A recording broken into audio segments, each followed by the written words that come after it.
নমস্কার, কেমন আছেন বন্ধুরা? সমৃদ্ধির খুলসুটি ঘরকন্যার আরেকটি ছোট্ট ব্লগে সবাইকে স্বাগত জানাই।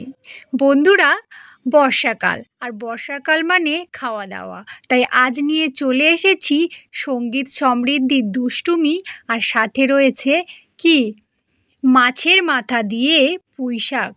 তো চলো মাছের মাথা দিয়ে পুঁই শাকের ঘ্যাট আজ বানাই, আর আপনারা দেখুন আর সাথে থাকুন। তো চলো বন্ধুরা, এই যে সকাল সকাল রেডি করে নিয়েছি।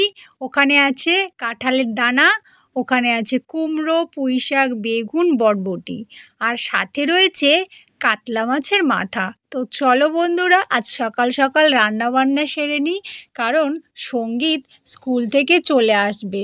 তো ঝটপট করে রান্নাবান্নাটা সেরে নিই। ঘরের কত যে কাজকর্ম থাকে কি বলবো বন্ধুরা, তাই আজ সকাল সকাল রান্নাবান্না সারছি, কারণ ছেলের তো বেশ কয়েকদিন ধরে হাতে চোট লাগা আছে, তাই আমি তাড়াতাড়ি সব রান্নাবান্না করছি।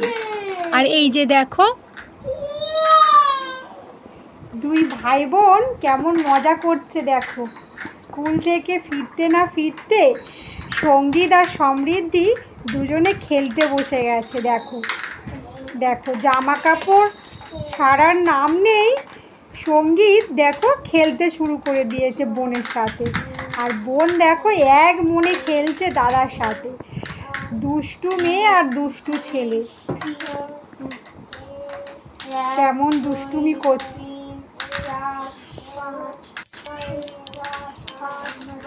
দুই ভাই বোন কি সুন্দর করে খেলা করছে স্কুল থেকে ফিরে, আর এদিকে আমি ঝটপট করে রান্না করছি, কারণ ছেলে অলরেডি চলে এসেছে আর রান্না এখনও আনকমপ্লিট। তো চলো, আমি গরম তেলে 5 ফোড়ন দিয়ে দিয়েছি, তেজপাতা, শুকনো লঙ্কা দিয়ে আমি কি করছি দেখো, সব সবজিগুলো দিয়ে দিয়েছি।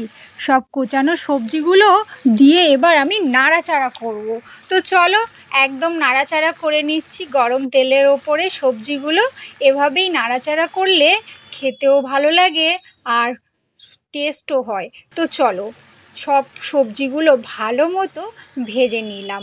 এরপর দেখো, ওর মধ্যে আমি একটু ভাজা মশলা অ্যাড করছি, জিরে ধনে গুঁড়ো আমি দিয়ে দিয়েছি, আর এটা হচ্ছে ভাজা মশলা। তো চলো, ওর মধ্যে কিছুটা আমি বড়ি ভেজে রেখেছিলাম, আর সেই বড়িগুলোও অ্যাড করে দিচ্ছি স্বাদ আসার জন্য।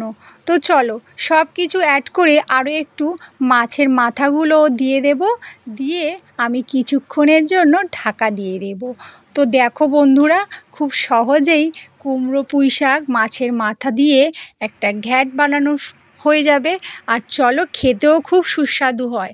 তো এটা আমার অলরেডি হয়ে এসছে, আর এই দেখো কিছুক্ষণ পরে আমি মাথাটাকে এমনি করে একটু ভেঙে ভেঙে দিলাম। দিলে পরে কি হবে, সব সবজির মধ্যে মাথাটা একদম অ্যাড হয়ে যাবে। তো চলো, আর একটু কুমড়োগুলোকে ভেঙে দেব, একটু আলুগুলোকেও একটু ভেঙে দেব। তো এই যে দেখো, আমার কুমড়ো, পুঁই শাক আর মাছের মাথা দিয়ে বড়ি ঘ্যাট শুরু হয়ে গেছে। আর এই যে আমার রেডি হয়ে গেছে সব কিছু। তো দেখলে বন্ধুরা, খুব সহজে কেমন রান্নাবান্না হয়ে যায়। তো আমি তাড়াতাড়ি রান্নাবান্না করে নিয়েছি, আর সাথে রয়েছে মাছ ভাজা। তো গরম ভাতে মাছ ভাজা, কুমড়ো পুঁই শাক ঘ্যাট আর আরও নানান তরকারি দিয়ে ভাত খেতে ভীষণই ভালো লাগে। আজকের ছিল আমার এই ছোট্ট ব্লগটি। কেমন লাগলো অবশ্যই কমেন্টে জানাবেন। ভালো লাগলে একটি লাইক, কমেন্ট, শেয়ার এবং সাবস্ক্রাইব করতে একদমই ভুলবেন না। আজকের মতো টাটা বন্ধুরা।